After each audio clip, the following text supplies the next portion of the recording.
Pozdravljeni tudi v mojem imenu.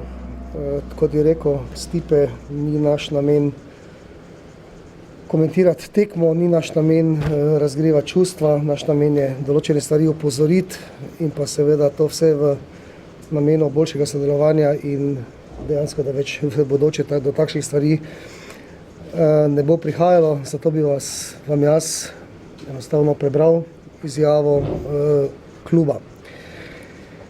Tekma je končana, športno priznamo poraz, zmaga Olimpije v derbiju je povsem zaslužena. Današnja novinarska konferenca pa je žal namenjena ob športnemu dogajanju, ki je imelo vse prej kot pa športni pridih. Najprej izražamo ogorčenje ob fizičnem napadu na predsednika nogometnega kluba Maribor, gospoda Draga Cotarja, kar je velik škandal in do sedaj po mojem vedenju nepojemljivo. Predsednik je zaradi naprej dogovorjenih obveznosti, tako kot je že tudi povedal Stipe, odsoten. Tudi jaz bi ga v svojem imenu opravičil in bi vam dejansko tudi prebral njegove besede. Z velikim uspehom, ko je NK Maribor premagal Rangerse, je sledil leden tuš, pa ne zaradi tekme in poraza proti nedeljskemu tekmecu, ampak zaradi dogodkov, ki so sledili in nad tem, da ljudje iščejo zgodbe in krivce tam, kjer jih ni. NK Maribor je preživel že veliko težkih časov, tudi sam sem ga začel voditi prav v enem od takšnih obdobij, zato vem, da bomo skupaj z igralci, navijači in vodstvom kluba premagali tudi ta dogodek, to črno liso na športni sceni. Nikoli, pa tudi v Stožicah ne, nisem skoraj koga povozil, kot se pojavlja komentar očividca. Ko smo se počasi premikali v koloni proti izhodu, je neznanec pristopil do mojega vozila, vam brcnil, nato pa me še s pestjo udaril. Toda to je zame sedaj lanski sneg. Z sodelavci na klubu smo se osredotočili na zgodbo v Evropi, na 3 B-je, ki prihajajo in na preostale obveznosti na domačem prizorišču. Je torej v pisnem stališču poudaril Drago Cotar, predsednik kluba. Kot dokaz, kaj se je dogajalo, se seveda pregledajo tudi varnostne kamere, ki so zagotovo nameščene v Stožicah. Sporočilo predsednika ob neljubih dogodkih je, da si želi, da v prihodnje na stadion v Ljubljani, torej in ob prihodu in ob obhodu z objekta, poskrbljeno za boljšo varnost tako domačih kot gostujočih navijačev. Poudariti želimo, da ne obsojamo nogometnega kluba Olimpije zaradi ravnanja posameznikov, ampak opozarjamo na pomanjkljivo organizacijo nedeljske tekme. Napad na predsednika je najhujši, a ni bil edini primer ogrožanja varnosti predstavnikov nogometnega kluba Maribor.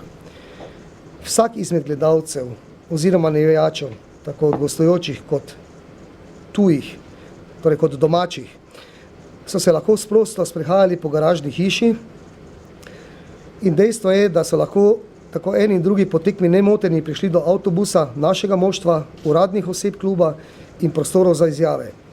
Igralci so morali poslušati grobe žaljivke, vse skupaj pa je bilo že dejansko na meji fizičnega incidenta. Skupina domačih navijačev, nekateri oboroženi, pod narekovaji tudi s steklenicami v rokah, se je dobesedno lotila tudi preostalih funkcionarjev, vmes pa jo je predsednik, kot je bilo že rečeno, najhuje skupil. Sicer pa je bilo ogrožanje varnosti v garažni hiši posledica številnih, po našem mnenju, organizacijskih napak strani nogometnega kluba Olimpija. Vse se je začelo z odločitvijo domačega kluba, da v sektor navijaške skupine Viole, katerega oni imenujejo sektor za gostujoče navijače, namesti tudi otroke in družinske člane naših nogometašev ter članov strokovnega štaba, kar je v neskladju s pravili Nogometne zveze Slovenije. Hkrati odraža tudi nespoštovanje do kluba, saj smo jih že pred tekmo x-krat opozarjali, da so dejansko te situacije združevanja navijačev v navijaške skupine torej v bistvu nemogoče in se ne bi smele dogajati. Na to se dejansko niso odzvali, zdaj naše stališče potrebujejo več varnosti, ne vem, ampak bodoče se to ne sme dogajati.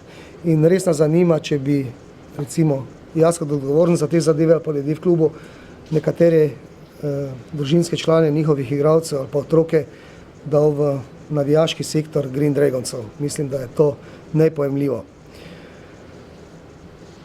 Venka Maribor se dejansko trudimo vsako tekmo organizirati po evropskih standardih o varovanju in skušati predvideti vsako zadevo. Tudi morda najbolj malenkostno, ki bi lahko privedla do neljubih situacijam z ogrožene varnosti kogarkoli od uradnih oseb do gledalca na stadionu. Nespoštovanje, ki je po nepotrebnem še dodatno raznilo strasti, smo spoznali že pred začetkom same tekme z neprimernim prikazom oziroma predstavitvijo igralcev na semaforju. Torej, igralec je športnik, ki opravlja svoje delo in tudi mislimo, da si vsak, ne samo naš, igralec zasluži določeno mero spoštovanja. In če ste opazili, je bilo namesto portretov ob imenih naših igralcev, ne ljubljanskih, namesto slik so se predstavile dejansko podobe Kalimera. Kaj so hteli s tem poudariti, dejansko mi ni znano, ampak da bi mi razmišljali, da bi dali recimo podobo Žabjega princa ob Daretu Vršiču pri predstavitvi, nam niti na pamet ne pade. Torej, še enkrat je bistvo našega sporočila opozorilo na pomanjkljivo organizacijo, da jo je dejansko mogoče tudi v Stožicah boljše speljati. Smo se skupaj, mislim, da lahko že večkrat prepričali in za zgled bi si lahko vzeli Nogometno zvezo Slovenije, ki na istem objektu organizira reprezentančne tekme, na katerih se nihče dejansko ne počuti ogroženega, pa lahko rečemo, pa je stadion nabito poln in ob tem seveda tudi možnost, da v dogodki uide nadzoru dvakrat večja. Pa tudi, koliko se jaz spomnim, tudi za Bežigradom ni bilo takšnih težav, ki se pojavljajo zdaj. Seveda pa ob tem vsem tudi ne moremo mimo početja naših navijačev. Izgredov, ki ne sodijo na športna prizorišča, ne odobravamo in jih najostreje obsojamo. To smo že x-krat povedali in to bi rad še enkrat poudaril. Torej, tudi naši navijači so pač takšni, kot so njihovi, tisto je na igrišču, in obljubljam kot direktor kluba, da bomo v komunikaciji z njimi se dejansko po najboljših močeh trudili, da se neprijetne zadeve prihodnje več ne bi dogajale.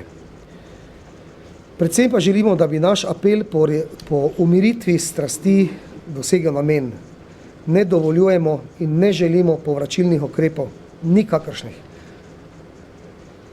In bi rad tu pozval naše navijače, da se v prihodnjih medsebojnih tekmah pokažejo dejansko v boljši luči, kot so jo posamezniki z svojim početjem zdaj dejansko na nek način vrgli na navijače Olimpije. Zadnji odstavek. Za nas je s tem zgodba o nedeljskem derbiju dejansko zaključena. Osredotočiti se moramo na naslednje obveznosti, ki nas čakajo v državnem prvenstvu, pokalnem tekmovanju in pa seveda v Ligi Evropa. Teh ni malo, so obvezujoče, a bomo dokazali, kaj hočemo, znamo in zmoremo. Hvala lepa.